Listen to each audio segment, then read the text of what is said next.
En musique, on n'utilise pas toutes les notes toutes en même temps. Vous voyez qu'il y a un grand nombre de notes ici, par exemple, sur un piano.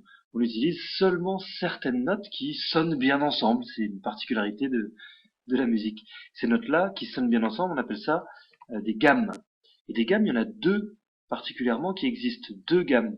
La gamme majeure et la gamme mineure. Alors, explication sur ces mots un peu compliqués, majeur et mineur. Vous allez voir que ces deux gammes-là, elles se ressemblent, elles sont très proches. La gamme majeure, elle utilise 7 notes. Vous voyez que c'est les touches blanches ici sur le piano, les touches blanches.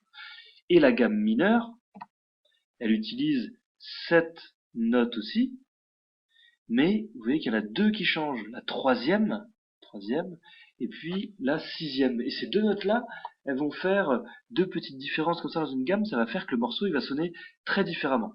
Explication.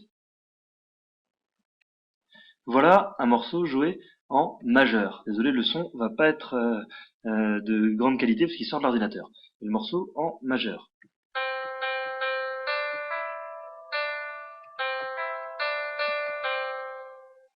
Et voilà le même morceau en changeant seulement une note qui va devenir bémol, une touche noire. Une note qui va changer, vous allez entendre que le caractère du morceau change.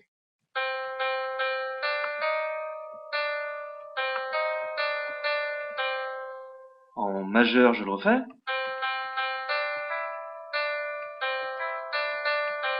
Et en mineur.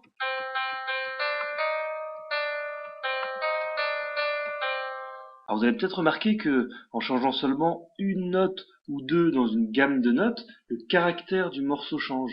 Joué en majeur, le morceau va vous paraître plutôt joyeux, et joué en mineur, il va vous paraître plutôt triste. Ça va être le cas dans la plupart des morceaux. Soit le compositeur décide de composer le morceau en majeur, il utilise dans ce cas-là les notes de la gamme majeure, soit il décide de le composer en mineur, il utilise les notes de la gamme mineure.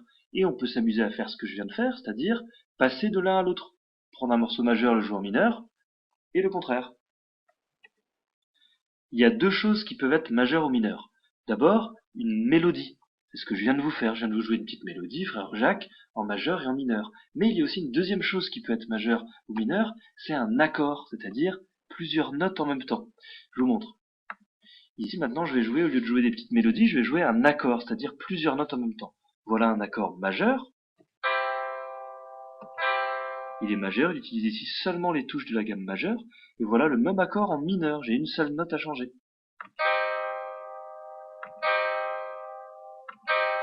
L'accord majeur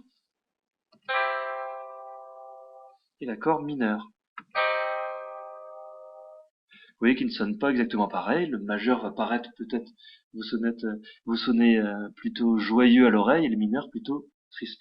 C'est pour ça que dans les chansons, vous voyez écrit dans les accompagnements de chansons, pour la guitare ou pour le piano par exemple, on voit écrit des noms d'accords, mi, do, e, a, et puis à côté majeur, maj ou mineur, mine. Allez, on récapitule pour terminer.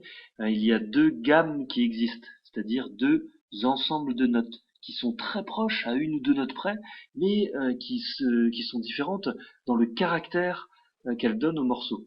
La gamme majeure va donner un caractère plutôt joyeux, alors que la gamme mineure, en changeant une ou deux notes seulement, va donner un caractère plutôt triste. Les mélodies peuvent être majeures ou mineures, et les accords peuvent aussi être majeurs ou mineurs.